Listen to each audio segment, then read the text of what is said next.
Hello guys. तो कल हम लोगों ने बात की थी डाइजेशन ऑफ फूड की। कल हमने शुरुआत की थी कि सबसे पहले कैसे जो फूड है वो माउथ में आता है, वहाँ पे केमिकल और मैकेनिकल मेथड से उसका डाइजेशन होता है। उसमें सलाइवा के अंदर एक एंजाइम प्रेजेंट होती है जिसको हम सलाइवरी अमाइलेज बोलते हैं, जो कि जो आपका पॉलीसेकेराइड्स है, स्टार्च वगैरह है, उसको माल्टोज में कन्वर्ट कर देती है। इस तरीके से कल हमने बात की थी। फिर उसके बाद हमने बोला था कैसे ईसोफेगस से होते हुए पेरिस्टाल्सिस जो मूवमेंट होती है उसके थ्रू स्टमक में जाता है फूड। स्टमक के अंदर बहुत सारी गैस्ट्रिक ग्लैंड्स देखने को मिल रही थी जो कि अलग अलग तरह की प्रोटीन एंजाइम्स वगैरह काफ़ी कुछ सिक्रीट करता है, HCl, पेप्सिनोजन वगैरह, जो आगे उनके अलग अलग हमने कल फंक्शंस पढ़े थे। ठीक है, इसी के साथ अब आगे आज हम कंटिन्यू करेंगे कि जब फूड हमारा स्टमक में रहता है सबसे पहले 4 से 5 घंटों के लिए, जैसे हमने कल बात की थी। ठीक है, तो अब वो फूड स्टमक से निकल के फिर जाएगा वो स्मॉल इंटेस्टाइन के अंदर। तो आज हम बात करेंगे कि डाइजेशन किस तरीके से स्मॉल इंटेस्टाइन में होता है। ठीक है, स्मॉल इंटेस्टाइन। तो स्मॉल इंटेस्टाइन की अगर मैं बात करूं तो हमने बात की थी कि पूरे की पूरी जो एलिमेंट्री कैनाल है वो 4 तरह की लेयर से मिलके बनी है। ठीक है, अगर आउटर मोस्ट हमने बात की थी सिरोसा, फिर हमने बात की थी मस्कुलरिस लेयर की, फिर हमने सब म्यूकोसा एंड अल्टीमेटली अंदर ही अंदर हमने म्यूकोसा की बात की थी। तो इसी तरीके से स्मॉल इंटेस्टाइन के अंदर हम अगर बात करें तो जो मस्कुलरिस लेयर होती है ना, जो सेकेंड लास्ट मस्कुलरिस लेयर जो होती है, ठीक है, ये जो होती है ये बहुत अलग अलग तरह के मूवमेंट्स जनरेट करती है। ठीक है, जो मस्कुलर लेरिस लेयर जो होती है वो जनरेट करती है movements, different type of movements. ठीक है, ये अलग अलग तरह के मूवमेंट्स को जनरेट करती है। अब ये जो मूवमेंट्स जो होते हैं ये क्यों करती है, मतलब हम बोल रहे हैं कि ये हमने बोला मस्कुलरिस लेयर, हमने नाम से ही बोलता कि स्मूथ मसल से बनी थी। ये हमने बताया था उस टाइम पे जब हमने ट्रांसफर सेक्शन पढ़ा था। तो अब ये जनरेट करिए अलग अलग तरह के मूवमेंट्स। ठीक है, तो उससे क्या है, उससे ये है कि इससे जो फूड है वो थॉरली मिक्स हो जाएगा। मतलब जो भी फूड अभी तक आया है वो किससे लेकिन मिक्स करना है। देखिए ऐसा होता है कि इंटेस्टाइन जो है उसमें बहुत सारे तरह के सिक्रीशंस आते हैं जगह जगह से। ठीक है, अभी हम बात करेंगे उनकी। जो इंटेस्टाइन है उसमें बहुत अलग अलग तरह के जगह जगह से सिक्रीशंस आते हैं। ठीक है, वो जो सिक्रीशंस आते हैं ना वो डाइजेशन में हेल्प करते हैं। अब जैसे फूड आया, ठीक है, फूड किस फॉर्म में आया, काइम के फॉर्म में आया। कल हमने बात की थी स्टमक में जो ना ये जो फूड है ये अल्टीमेटली क्या बन जाता है, काइम, क्योंकि ये आता है सबसे पहले सलाइवा में। सलाइवा में क्या बनता है, ये बोलस। बोलस से ये स्टमक में आके क्या बन जाता है, काइम। ठीक है, ये काइम आया। फिर इसके अंदर ये जो होता है ये इन इंटेस्टाइन के सिक्रीशंस के साथ मिलके थॉरोली मिक्स हो जाता है ये। ठीक है, ये थॉरोली मिक्स हो जाता है। कैसे, क्योंकि जो मस्कुलरिस लेयर है वो अलग अलग तरह के मूवमेंट जनरेट करती है। तो आया समझ में, तो अलग अलग तरह के मूवमेंट जनरेट करने की वजह से जो हमारा काइम है जो इंटेस्टाइन में गया वो इंटेस्टाइन के सिक्रीशंस के साथ मिल जाता है अच्छे से। ठीक है, और ताकि डाइजेशन में अच्छे से डाइजेस्ट हो सके। ठीक है, अब मैं बात करूँगा कि ये जो सिक्रीशंस हैं ये क्या क्या हैं, मतलब ऐसे क्या क्या सिक्रीशंस हैं जिनको मिलाना है। तो सिक्रीशंस के अंदर आएगा सबसे पहला आपका बाइल।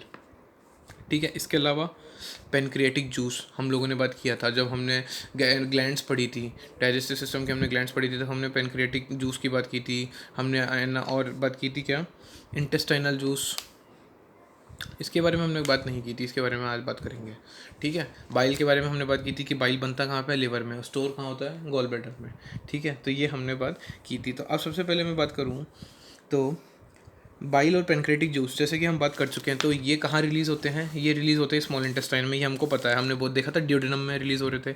अब ये जो बाइल और जो पेनक्रेटिक जूस हैं ये रिलीज़ तो होते हैं किसके थ्रू, हमने एक नाम लिया था एक डक्ट का, हिपेटो पेनक्रिएटिक डक्ट। अगर आप लोगों को याद हो तो हिपेटो पेनक्रिएटिक डक्ट करके हमने एक डक्ट का नाम लिया था जो कि एक स्फिंक्टर से गार्डेड थी जिसका नाम था स्फिंक्टर ऑफ ऑर्डाई। ठीक है ना, तो ये उसके थ्रू रिलीज़ होते हैं क्या, एक तो बाइल और एक पेनक्रेटिक जूस। इनके बारे में हम डिटेल में बात करेंगे कि इनमें क्या होता है क्या नहीं होता। ठीक है, और एक इंटेस्टाइनल जूस हो ही गया। ये सारे के सारे कहाँ पे रिलीज़ हो रहे हैं अल्टीमेटली, ये सब रिलीज़ हो रहे हैं स्मॉल इंटेस्टाइन के अंदर। ठीक है, और ये तो इंटेस्टाइनल जूस है तो ऑब्वियसली बात है बनेगा इंटेस्टाइन के अंदर। ठीक है, अब हम बात करते हैं क्या, हमने अब सबसे पहले हम बात करते हैं पेनक्रेटिक जूस की। अब पेनक्रेटिक जूस जो होता है उसमें बहुत सारी इनएक्टिव एंजाइम्स प्रेजेंट होती हैं।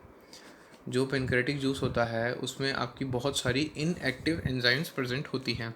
ठीक है ना, अब वो कौन कौन सी होती है एंजाइम्स में, जैसे आ जाएगा एक तो ट्रिप्सिनोजन। ठीक है, एक आ गया ट्रिप्सिनोजन, एक आ जाएगा काइमोट्रिप्सिनोजन, काइमोट्रिप्सिनोजन। ठीक है, इसके अलावा प्रो कार्बोक्सी पेप्टिडेज। ये सारी एंजाइम्स के नाम है जो कि इनएक्टिव फॉर्म में प्रेजेंट है। ठीक है, ट्रिप्सिनोजन हो गया, काइमोट्रिप्सिनोजन हो गया, प्रोकार्बोक्सीपेप्टिडेज हो गया। इसके अलावा अमाइलेज एंजाइम प्रेजेंट होती है। लाइपेज एंजाइम प्रेजेंट होती है। लाइपेज एंजाइम तो आप लोगों को अगर याद हो तो हमने बोला था कि स्टमक भी कुछ हद तक लाइपेज एंजाइम का प्रोडक्शन करता है, ठीक है, तो लाइपेज हो गया। इसके अलावा न्यूक्लियस एंजाइम प्रेजेंट होती है, ठीक है। तो ये बहुत सारी एंजाइम प्रेजेंट है, आप देख ही सकते हैं पेनक्रियाज में बहुत सारी आपको एंजाइम देखने को मिल जाएगी, ठीक है। अब क्या हो रहा है, अब सबसे पहले इसमें जो सबसे इंपॉर्टेंट एंजाइम है वो है ट्रिप्सिनोजन, ठीक है। ट्रिप्सिनोजन मैंने एंजाइम इंपॉर्टेंट क्यों बोली है, वो इसलिए बोली है, देखिए सबसे पहले तो अब मैंने बोला ये सारी इनएक्टिव है, इनएक्टिव है तो एक्टिव करना पड़ेगा। जैसे कि हमने वहाँ पे बात की थी कि हमारे पास पेप्सिनोजन थी, पेप्सिनोजन एंजाइम को हमने एक्टिवेट करा था किसके थ्रू, HCl, क्योंकि HCl जो था वो ऐसा इन्वायरमेंट प्रोवाइड करवाता है, एसिडिक pH आपको प्रोवाइड करवा रहा था, जिसकी वजह से जो पेप्सिनोजन है वो पेप्सिन में कन्वर्ट हो रही थी, ये हमने बात की थी कल।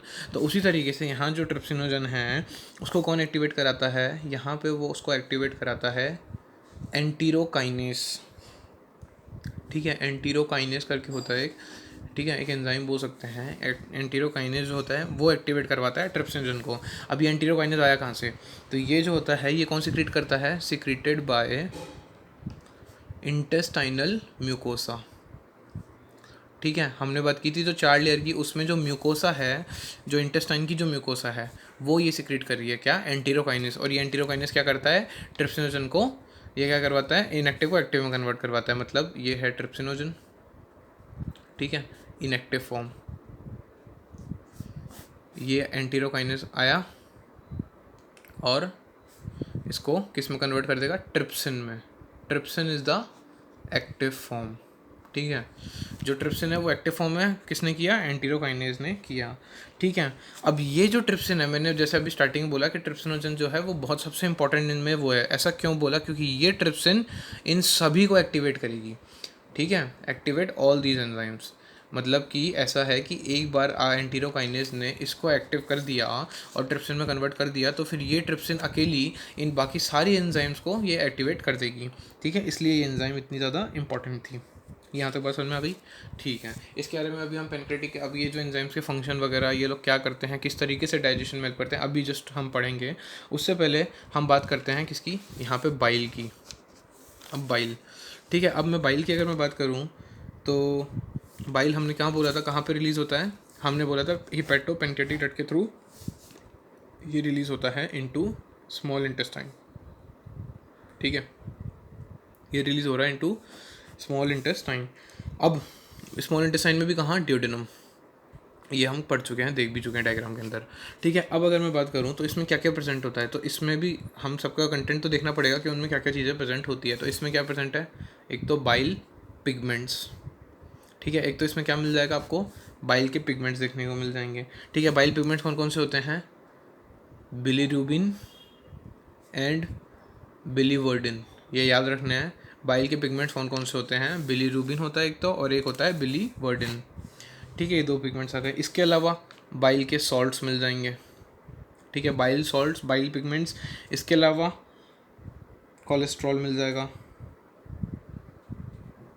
ठीक है, एंड फोस्फोलिपिड्स मिल जाएंगे, ठीक है। ये सारी चीज़ें किस में मिल रही है, बाइल में मिल रही है। तो क्योंकि क्वेश्चन ऐसा आ सकता है कि what are the contents of bile, या बाइल में क्या क्या चीज़ें मिलती है, तो बाइल में मिल सकते हैं bilirubin, biliverdin, bile salts, cholesterol, phospholipids. पर क्या नहीं मिलता, बट नॉट एंजाइम्स।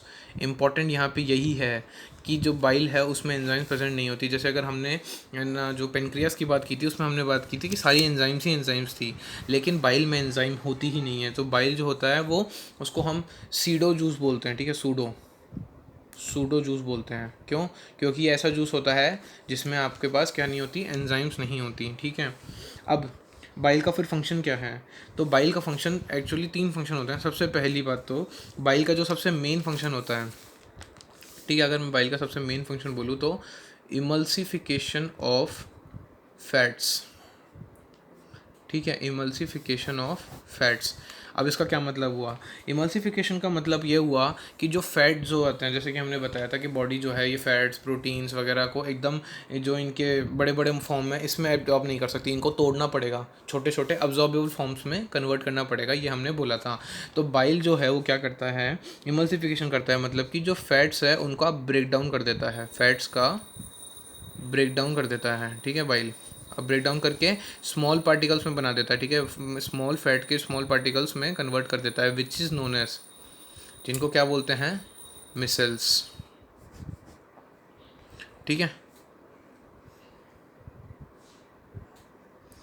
मिसल्स बोलते हैं, जो बाइक जो होता है वो फैट को तोड़ के छोटे छोटे पार्टिकल्स में कन्वर्ट कर देता है, which are known as micelles, ठीक है। एक तो ये फंक्शन हो गया। दूसरा फंक्शन क्या है बाइल का? बाइल जो है वो एल्कलाइन मीडियम प्रोवाइड करवाता है, एल्कलाइन मीडियम प्रोवाइड करवाता है। ये इसलिए क्योंकि जो आपका जो ना स्टमक होता है वो एसिडिक मीडियम प्रोवाइड करवाता है। अब जो स्टमक से जो फूड आ रहा है वो एसिडिक होगा, ठीक है, क्योंकि वो एसिड से ना, उसमें एसिड है पूरा, वहाँ पे एसिड से मिला हुआ था तो वो पूरा एसिडिक है। लेकिन अब जो स्मॉल इंटेस्टाइन है उसके अंदर ये जितनी भी एंजाइम्स होती है इन सबको है ना, इनके लिए जैसे हमने बात की थी पेप्सिन, पेप्सिन को कैसा एनवायरमेंट चाहिए था? एसिडिक। उसी तरीके से स्मॉल इंटेस्टाइन की सारी एंजाइम्स को कैसा एनवायरमेंट चाहिए? एल्कलाइन। इसलिए जो बाइल जो होता है वो एल्कलाइन होता है। पेनक्रेटिक जूस वो भी एल्कलाइन होता है, ठीक है। बाइल का एक और फंक्शन क्या है? बाइल जो होता है, बाइल भी लाइपेज एंजाइम को एक्टिवेट करता है, लाइपेज को एक्टिवेट करता है। जैसे यहाँ पर भी हमने लाइपेज एंजाइम देखी थी, हमने स्टमक में भी लाइपेज एंजाइम देखी थी, बाइल में भी लाइपेज एंजाइम प्रेजेंट होती है, ठीक है ना। लाइपेज एंजाइम का फंक्शन क्या है? ये वही जो फैट्स है उसको तोड़ती है, भी आगे हम डिटेल में देखेंगे, ठीक है। यहाँ तक एक चीज़ हो गई। इसके अलावा अब मैं बात करूँ तो इंटेस्टिनल जूस की बात करते हैं, ठीक है। हमने दो जूस पढ़ लिए, हमने पेनक्रेटिक जूस पढ़ लिया और हमने बाइल पढ़ लिया। इसके बाद अब मैं बात करूं तो इंटेस्टाइन की जो म्यूकोसा है, इंटेस्टाइनल म्यूकोसा की जो एपिथीलियम हो गई, ठीक है। हमने क्या बात की थी? 4 लेयर की बात की थी भाई, ठीक है। 4 लेयर बोली थी। उन 4 लेयर के अंदर हमने बोला था सबसे अंदर वाली कौन सी होती है? म्यूकोसा। उसके अंदर सबसे अंदर वाली लेयर होती है म्यूकोसा। तो उसकी जो एपिथीलियम है इंटेस्टाइन के अंदर, जो म्यूकोसा लेयर है उसकी जो एपिथीलियम है, ठीक है, वो उसके अंदर क्या प्रेजेंट होता है ये हम बता चुके हैं, गॉबलेट सेल्स, ठीक है। गॉबलेट सेल्स प्रेजेंट होता है, अपन ने बताया था इंटेस्टाइन की जो म्यूकोसा है उसमें गॉबलेट सेल्स प्रेजेंट होते हैं, ये हमने बात की थी। जो गॉबलेट सेल्स होते हैं वो क्या सिक्रीट करते हैं? यहाँ ये भी हमने बोला म्यूकस सिक्रीट करते हैं, ठीक है। ये हम डिस्कस कर चुके हैं कि जो इंटेस्टाइन की जो म्यूकोसा है वो गॉबलेट सेल सिक्रीट करती है, जो कि अल्टीमेटली म्यूकस सिक्रीट करते हैं, ठीक है। एक तो ये हो गया। अब ये प्लस जो हमने बोला था कि जो म्यूकोसा है वो ब्रश वाटर सेल्स का अपीयरेंस देती है, ठीक है ना, क्योंकि विलाय और माइक्रोविलाय प्रेजेंट होते हैं, ऐसा हमने बोला था, ठीक है। तो अब जो ब्रश वाटर सेल्स होते हैं ना वो भी कुछ सिक्रीट करते हैं, उनकी भी सिक्रीशंस होती है। तो उनकी सिक्रीशंस प्लस ये गॉबलेट सेल्स की जो सिक्रीशंस हैं, ठीक है ना, जो म्यूकोसा जो म्यूकस सिक्रीट कर रहे हैं, तो ये जो इनकी जो सिक्रीशंस हैं, ठीक है ना, ये सारे की सारे मिला के क्या बना रहे हैं? Intestinal juice. कौन कौन मिलके बना रहे हैं इंटेस्टाइनल जूस? इंटेस्टाइनल जूस कैसे बन रहा है? देखो, जो म्यूकोसा इंटेस्टाइन की वो क्या सिक्रीट कर रही है? म्यूकस। किसके थ्रू? गॉबलेट सेल्स के थ्रू। प्लस जो ब्रश वाटर सेल्स हैं उनकी भी सिक्रीशंस होती है। ये दोनों मिला के क्या बनाते हैं? इंटेस्टाइनल जूस, जिसका दूसरा नाम है सकस एंटेरिकस। सकस एंटेरिकस, ये इंटेस्टाइनल जूस का दूसरा नाम हो गया, ठीक है। ये चीज़ हो गई।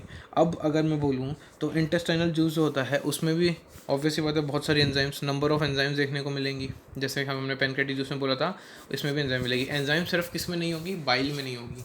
अब इसमें इंटेस्टाइनल जूस में भी एंजाइम्स होगी, ठीक है। एंजाइम जैसे कि कौन कौन सी? जैसे कि अगर मैं बात करूँ डाईसैकेराइडेजेस, ठीक है, डाईसैकेराइडेजेस, इसका एग्जाम्पल है माल्टेज, ठीक है। ये अभी हम इसके बारे में आगे डिटेल डिस्क्राइब करेंगे पूरा कि किस तरीके से डाईसैकेराइडेजेस काम करती है वगैरह, ठीक है। इसके अलावा एंजाइम्स के नाम क्या हैं? डाईपेप्टाइडेजेस, लाइपेजेस यहाँ पर भी है, न्यूक्लियोसाइडेजेस। इन सारे एंजाइम्स का नाम याद करना पड़ेगा। जितनी भी एंजाइम्स हम पढ़ रहे हैं चैप्टर में सारी की सारी इंपॉर्टेंट है, आपको सारी की याद करनी पड़ेगी। इंटेस्टाइनल जूस की कौन सी होती है अलग अलग तरीके से, कि इंटेस्टाइनल की कौन सी है, पेनक्रेटिक की कौन सी है, बाइल में क्या क्या प्रेजेंट होता है, स्टमक के अंदर कौन कौन सी ग्लैंड्स हैं वो क्या क्या सीक्रेट करती है, सब आपको याद करना पड़ेगा, ठीक है। अब मैं एक चीज़ और बता दूँ कि देखिए, अब जो म्यूकस है, हमने बोला यहाँ पे इंटेस्टाइनल का जो म्यूकोसा एपिथेलियम है वो क्या सीक्रेट कर रहा है? म्यूकस, ठीक है। इसके साथ बाइकार्बोनेट आयंस, ठीक है। बाइकार्बोनेट आयन कहाँ से आते हैं? ये आते हैं पेनक्रियास से, ठीक है, ये आते हैं पेनक्रियास से।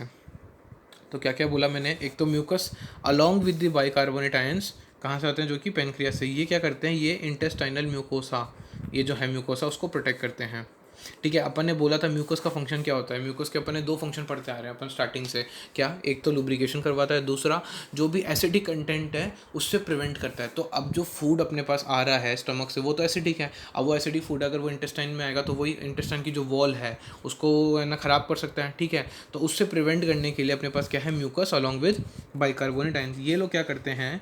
ये इंटेस्टाइनल म्यूकोसा को प्रोटेक्ट करते हैं। ये क्या करते हैं, ये इंटेस्टाइनल म्यूकोसा को प्रोटेक्ट करते हैं, कहाँ क्यों, किससे, फ्रॉम दी एसिड, जो HCl जो एसिड आता है उससे प्रोटेक्ट करते हैं, एज वेल एज क्या प्रोवाइड करवाते हैं, एल्कलाइन मीडियम प्रोवाइड करवाते हैं। जैसे कि अभी मैंने बात की थी, ये एल्कलाइन मीडियम प्रोवाइड करवाते हैं क्योंकि जितनी भी एंजाइम्स होती है, ठीक है, जो भी एंजाइम्स प्रेजेंट होती है, चाहे पेनक्रियाज में हो जाए, चाहे इंटेस्टाइन में हो जाए, वो सारी की सारी कैसे वर्क करती है, एल्कलाइन मीडियम वर्क करती है।